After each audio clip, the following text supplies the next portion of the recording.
Hi friends, welcome to ಕಾವೇಸ್ 246 vlog.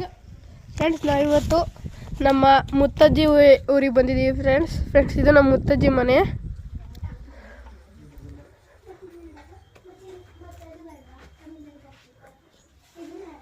Friends, ದೀಪಾವಳಿಗೆ Lakshmi ಕೂರಿಸ್ತಾರೆ.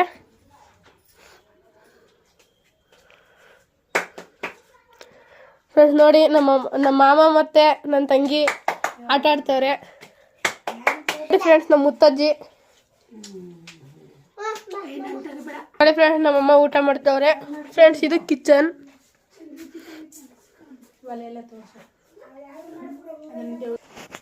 Friends ನೋಡಿ, ನಮ್ಮ ಅಜ್ಜಿ ಇವಾಗಲೂ ಈ ಒಲೆಲೆ ಅಡುಗೆ ಮಾಡ್ತಾರೆ, ನಮ್ಮ ಮುತ್ತಜ್ಜಿ. ಫ್ರೆಂಡ್ಸ್, ಇದು ಬಂದು ಪೈಪ್. ಫ್ರೆಂಡ್ಸ್, ಇಲ್ಲೇ ಹೊಗೆ ಹೋಗೋದು. ಹಳೆ ಕಾಲದಲ್ಲಿ ಹೀಗೆ ಎಲ್ಲರೂ ಮಾಡ್ತಿದ್ದಿತ್ತು, ಆದರೆ ಇವಾಗ ಗ್ಯಾಸ್ ಬಂದಿರೋದ್ರಿಂದ ಯಾರು ಯೂಸ್ ಮಾಡ್ತಿಲ್ಲ. ಫ್ರೆಂಡ್ಸ್, ಆದರೆ ನಮ್ಮ ಅಜ್ಜಿ ಇವಾಗಲೂ ಈ ಒಲೆಲೆ ಅಡುಗೆ ಮಾಡೋದು. ಫ್ರೆಂಡ್ಸ್ ನೋಡಿ, ಬೂದಿ. ಗ್ಯಾಸ್ಗಿಂತ ಒಲೆಲೆ ಮಾಡಿರೋ ಊಟನೇ ತಿನ್ನಬೇಕು. ಫ್ರೆಂಡ್ಸ್, ಒಲೆ ಊಟ ತುಂಬ ಟೇಸ್ಟಾಗಿರುತ್ತೆ ಮತ್ತು ಆರೋಗ್ಯಕರವಾಗಿರುತ್ತೆ. ನೋಡಿ ಫ್ರೆಂಡ್ಸ್ ನೋಡಿ, ಅವ್ರು ಇವಾಗಲೂ ಒಳ್ಕಲಲ್ಲಿ ರುಬ್ಬಿ ಮಾಡೋದು. ಫ್ರೆಂಡ್ಸ್ ನೋಡಿ, ಏನೋ ರುಬ್ಬಕ್ಕೆ ನೀರು ಹಾಕಿಟ್ಟವ್ರೆ.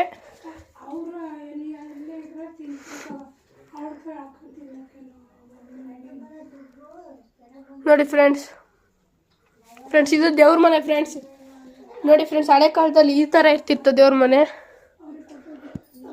ನೋಡಿ ಫ್ರೆಂಡ್ಸ್, ಹಳೆ ಕಾಲದ ಬಾಗಿಲು ತುಂಬ ಸಣ್ಣದಿರುತ್ತೆ. ಎಲ್ಲೇ ಹೋದ್ರೂ ನಾವು ತಗ್ಗಿ ಬಗ್ಗಿ ನಡಿಬೇಕೆಂಬ ಕಾನ್ಸೆಪ್ಟಿಂದ ಮಾಡಿರೋದು. ಫ್ರೆಂಡ್ಸ್, ಇದನ್ನು ಫ್ರೆಂಡ್ಸ್ ಇದು ನೋಡಿ. ಫ್ರೆಂಡ್ಸ್, ಇದು ಅಟ್ಟ. ಆಗಿನ ಕಾಲದಲ್ಲಿ ಸ್ಟೋರ್ ರೂಮ್ ಅಂತ ಏನೂ ಇರಲಿಲ್ಲ. ಫ್ರೆಂಡ್ಸ್, ಈ ಥರ ಅಟ್ಟದಲ್ಲಿ ಅಲ್ಲಿ ಮೇಲ್ಗಡೆ ಎಲ್ಲ ಇಡೋರು. ಫ್ರೆಂಡ್ಸ್ ನೋಡಿ, ಫ್ರೆಂಡ್ಸ್ ನಮ್ಮ ಮುತ್ತಜ್ಜಿ ಮನೆ ಹೀಗಿದೆ.